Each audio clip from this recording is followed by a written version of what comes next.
It's a pleasure to have with us right now the governor of Wisconsin, Governor Scott Walker. How are you, sir? Hey, Mark, I'm doing all right. A little tired these days from a lot of interviews starting out early, but and running out late. But it's the right thing to do. So every time I get tired, I get another encouraging note, or someone tells me they're praying for me, and it gets us charged up again.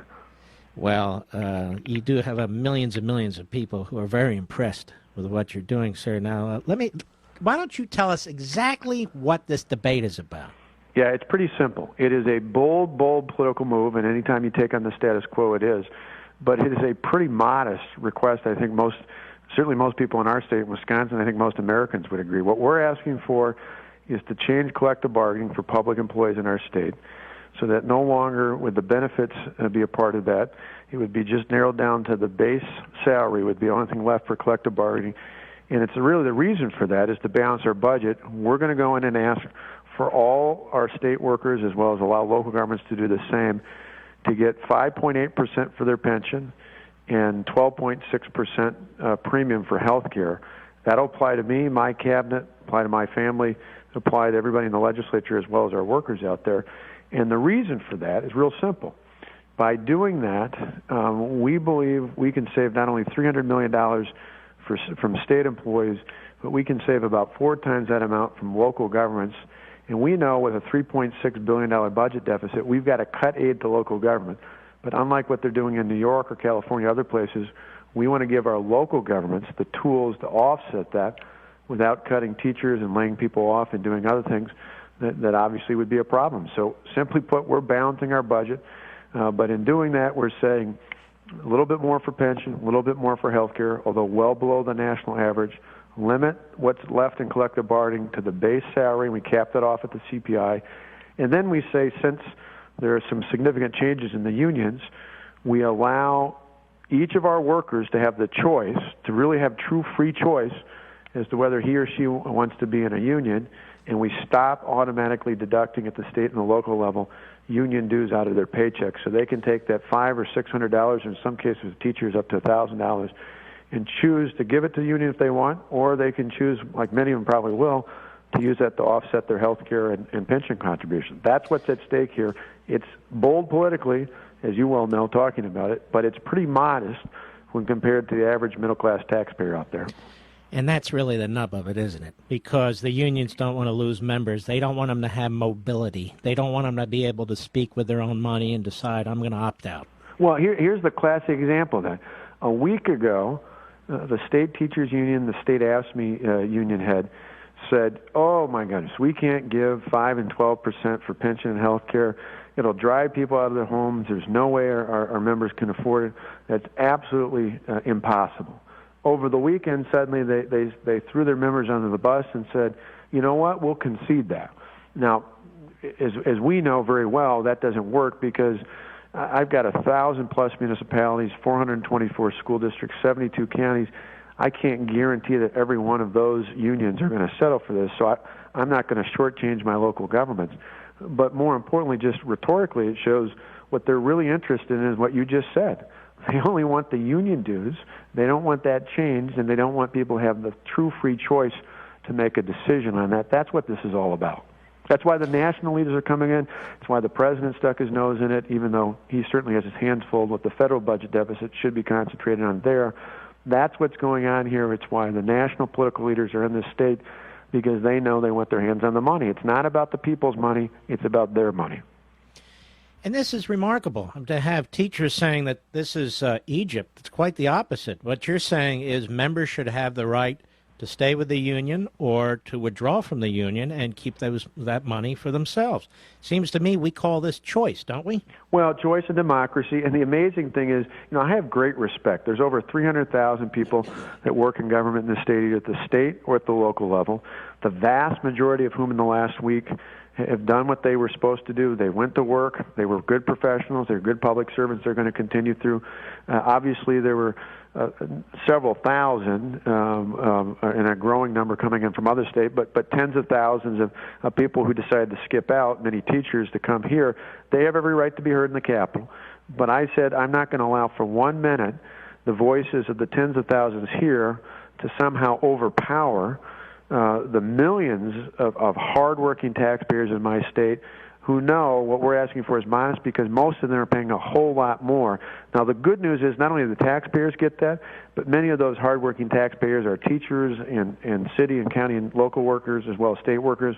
And we've been getting many responses back, including many from those workers, those government employees who are saying, you know what, you're doing the right thing. I can't speak up and say that. Please don't pass my name on because I'm afraid of what would happen to me. But they're acknowledging that we've got to be honest. Too many years, too many politicians in this state and frankly across the country have ignored the reality that our governments are broke. We got to stop spending, and we're ready to tell the truth and to act on it. And I think that's what people elect us to do: tell the truth, tell people what the problem is, and tell people what your solution is. And of course, if they're not happy with you and the Republicans in the legislature, one day they can change all that and go back to their union control and massive deficits and all the rest. So I have a question for you. Have you been threatened at all? Sure. I think, unfortunately, what we've seen is with all the passion here, we've had threats against a number of elected officials, including, you might expect those who are planning on voting for Republicans, but increasingly now even some of the Democrats. And I've said, the bottom line is the great thing that makes us unlike Cairo and other parts across the world is that's what we fought for. That's what I just welcomed Friday night. 300 men and women who wear the uniforms of the great United States of America, part of our National Guard, back from in many cases, their third deployment overseas to Iraq. That's what these guys lay it on the line for every time they're over there. It's for the freedom for us to get up and express ourselves, to have elections, to follow through on those elections, and to have a free voice in things. And for a handful of nuts to think that they can somehow intimidate people with these ridiculous threats and things of that nature, I think the vast, vast majority of people, no matter where they stand, think that's outrageous, and I think are going to call people out. And the good news was on Saturday we had 70,000 people on both sides of the issue. We had a lot of folks who couldn't come during the week, who had to work, who couldn't take off of work, who came out to support us. Obviously, plenty of other union activists, many from around the country, came in to oppose us. But there were no arrests, there were no problems that rose up out of that. That's the American way. That's the way things are supposed to happen. What's not the American way is what these 14 state Senate Democrats are doing, and that is they're hiding out in another state. I said you cannot participate in democracy if you're not in the arena. And the arena is right here in Madison, Wisconsin. It's not in Chicago. It's not in Rockford, Illinois. It's in Madison, and they should be doing what they were paid to do, what they were elected to do, and that is come and vote on behalf of their constituents. Are the taxpayers paying for their credit cards and all the rest while they're running around? Well, they claim that they're not paying for it on taxpayer expense. We would not allow per diems and other things for that regard because that's not official business. The interesting thing that we haven't gotten to the bottom of yet is whether or not those officials are paying for it personally or whether or not some of these national unions are putting up the money. If they are, certainly I think that raises some serious ethical questions about quid pro quo and pay for play and whether or not they're being paid to stay away to avoid this vote. That obviously raises all sorts of legal questions as well. But right now, the state government's not paying for it, and we're looking at the options for what we can do to have some sort of an impact. But the best thing people can do in our state, particularly people who live in those 14 senators' districts, is get on the phone and call them and tell them, we expect you to do your job. Come here and have the courage of your conviction to make your case, to make your argument, but hiding out in another state like you're some sort of a fugitive isn't the way to conduct business. They were tracked down by some Tea Party guys. It was funny and sick at the same time. They were tracked down at a motel, Well, they jumped to it because they thought it was somebody from, one of the more liberal networks that was going to empathize with them, and when they realized it was, one of these hardworking taxpayers, suddenly they revolted and pulled back. Again, that's why this is so ridiculous. Come and make the argument, come and make the case, do the job they were elected to do. That's what people expect out there. And the great thing is the Senate Majority Leader, Scott Fitzgerald, who's just been stellar throughout this, along with Jeff Fitzgerald, the Speaker of the Assembly. But the Senate Majority Leader went in front of the Organization Committee today, had the other Democratic leaders on the phone, and said he's going to start bringing the Senate back into session tomorrow, not just to bring this up, but to start bringing other non-fiscal items, because you don't need 20 senators to vote on non-fiscal items. And he's going to start bringing up important pieces of legislation that will get the state's economy going again, that they're passionate about. We should be starting to talk about school education reform and expanding our successful school choice program and expanding charter schools and doing all sorts of things that hopefully these 14 state senators will wake up and realize they want to be a part of debating. By the way, quickly, I'm familiar with your successful school choice program because my foundation, Landmark Legal Foundation, was involved in that litigation many, many years ago. Absolutely. When I was years ago in the legislature, I was proud to be one of those co-sponsors when my friend Tommy Thompson was pushing education reform. Yeah. I talked to Tommy today and said, in the 90s it was education and welfare reform out of Wisconsin. In this generation, in this decade, we're pushing fiscal and budgetary reform, and I think it's what people crave. It's what certainly the feeling I get from people in Wisconsin, and I think similar senses around the country. People in November wanted people who were going to be honest about the fiscal challenges we face, be realistic about our challenges, but also be optimistic about our solutions. And we're optimistic. We've got a way to balance our budget, to not raise taxes, and to get government spending out of control, not only now, but also ultimately to have a commitment to the future so we don't have our kids face the dire consequences they're going to face if we fail to act again now. That's what we're up to. That's what this fight's all about. And again, we're not going to let a bunch of people come in, from a bunch of union leaders and political leaders come in from other states and tell us what we do here in Wisconsin. By the way, Governor, Rasmussen has a poll out of survey of voters. Excuse me. 48% of likely voters agree with you. 38% agree with the public sector unions. 14% are undecided. I think that's why today Obama's spinners are trying to rewrite history and said, no, he hasn't intervened in Wisconsin. Oh, they've come in full force. The president actually did a sit-down interview with one of our largest TV stations in Milwaukee where he poked himself into this debate. The reality is his organization's been fully engaged, proudly saying they're bringing people in from Chicago and New Jersey and Pennsylvania and other places. But for us, again, Wisconsin, we're pretty maverick folks.